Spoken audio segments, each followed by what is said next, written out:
అందరికీ నమస్కారం అండి. ఈ నాకు జరిగినటువంటి ఒకటి విషయం మీతో షేర్ చేద్దాం అనుకుంటున్నాను.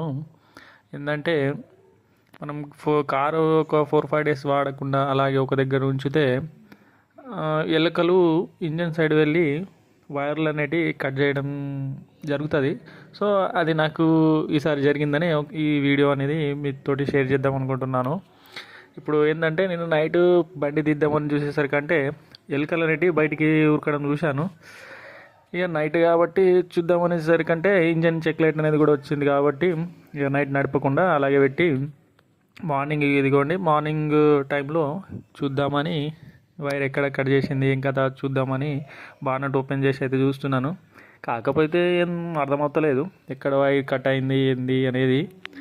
సో మొత్తం చెక్ చేశాను. చెక్ చేసిన తర్వాత వైర్ అయితే ఎక్కడ కనిపిస్తలేదు.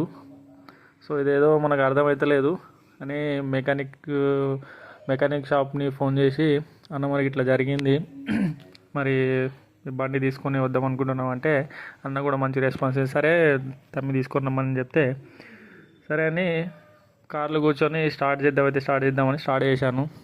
దేవుడి దయ వల్ల అయితే స్టార్ట్ అయిపోయింది బండి. ఓకే, ఏసీ అయితే నడవటం లేదు, ఏసీ వైర్ కట్ అయినట్టుంది.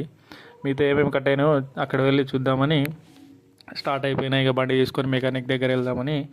సో ఇది ఎందుకు చెప్తున్నానంటే మనము కార్ ఎక్కడైతే మనం పార్క్ చేస్తామో అది చూసి పార్క్ చేయాలి. మరియు అదేవిధంగా రోజు ఒక్కసారైనా బండిని చూస్తూ ఉండాలి. ఎందుకంటే ఈ చిన్న చిన్న ప్రాబ్లం కానీ పెద్ద ఇష్యూ అయ్యే ఛాన్సెస్ ఉంటాయి కాబట్టి ఇది కొద్దిగా చూసుకొని మనం ఇది చేయాలన్నట్టు. ఒక్కసారైనా ఆ రోజు కార్ని చూడడం, ఇంజన్ దగ్గర ఏముందనేది చూడడం చేయాలి కంపల్సరీ.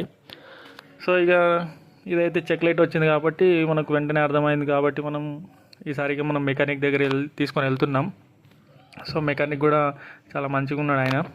సో ఎస్ఆర్ మోటార్ అని అక్కడ వెళ్తున్నాం మనం. ఇప్పుడు అక్కడ వెళ్ళిన తర్వాత మనకు అర్థమవుతుంది ఏమేమి కట్ అయినాయి, ఏ వైర్లు కట్ అయినాయి అనేటి. సో అక్కడ వెళ్ళిన తర్వాత మరి అన్నకి మెకానిక్ అయితే చెప్దాం ఇట్లా అయింది పరిస్థితి అని. ఆయన చూద్దాం ఏం చేస్తాడు. అప్పటిదాకా చూసిన తర్వాత మనకు అర్థమైపోతుంది. సో ఇప్పుడైతే మనం బయలుదేరుతున్నాం. కానీ ఒకటే, ఇలాంటి మనం సిచ్యువేషన్ రాకుండా మనం ఏం చేయాలనో మీకు కనుక ఎవరికైనా తెలిసి ఉంటే ప్లీజ్ కామెంట్ చేయండి. అదేవిధంగా దీన్ని ఈ ర్యాట్స్ నుండి మనం ఏ విధంగా మన కార్ ఇంజన్ కానీ వైర్స్ కానీ కాపాడుకోవాలనో మీకు తెలిసి ఉంటే కూడా కింద కామెంట్స్లో కామెంట్ చేయండి. ఇక మనం అయితే ఈ గ్యారేజ్కి అయితే వచ్చేసినాం, దగ్గరలో ఉన్నాం. గ్యారేజ్కి వచ్చేసినాం. ఇది బైన్సాలో అండి. బైన్సాలో ఎస్ఆర్ మోటార్స్ అని ఇక్కడ చాలా మంచి సర్వీస్ అయితే చేస్తారు. ఇక్కడ అన్నయ్య కూడా మారుతి పటేల్ అని చాలా మంచిగా మనకు రెస్పాన్స్ అయితే ఇస్తారు. సో మనం వెళ్ళి ఆయనకి చెప్పినాం ఇట్లా అయిందని మొత్తం వివరంగా చెప్పినాం, ఈ విధంగా అయిందని మార్నింగ్ వెళ్ళి. సో ఆయన మెకానిక్ చూపించి మరి స్కానింగ్ అయితే చేయడం జరిగింది. స్కానింగ్ చేసి అవన్నీ చూసి ఒక 10 మినిట్స్లో అక్కడ ఎక్కడ అయితే ప్రాబ్లం ఉందో అక్కడ కరెక్ట్గా గెస్ చేసి చూసారికంటే ఇదిగోండి వైర్ ఇక్కడ కట్ అయిపోయింది. సో ఇదండి ప్రాబ్లం, వైర్ అయితే కట్ అయిపోయింది. ఏసీది కాబట్టి ఇది ఏసీకి సంబంధించింది. సో అలా వైర్ కట్ అయిపోయి మొత్తం చేసిన తర్వాత మొత్తం రిపేర్ చేసినాం. మొత్తం ఓకే అయిపోయింది, వైరు మొత్తం ఏసీకి ఆన్ అయిపోయింది. సో బండి అయితే క్లియర్ అయిపోయిందండి.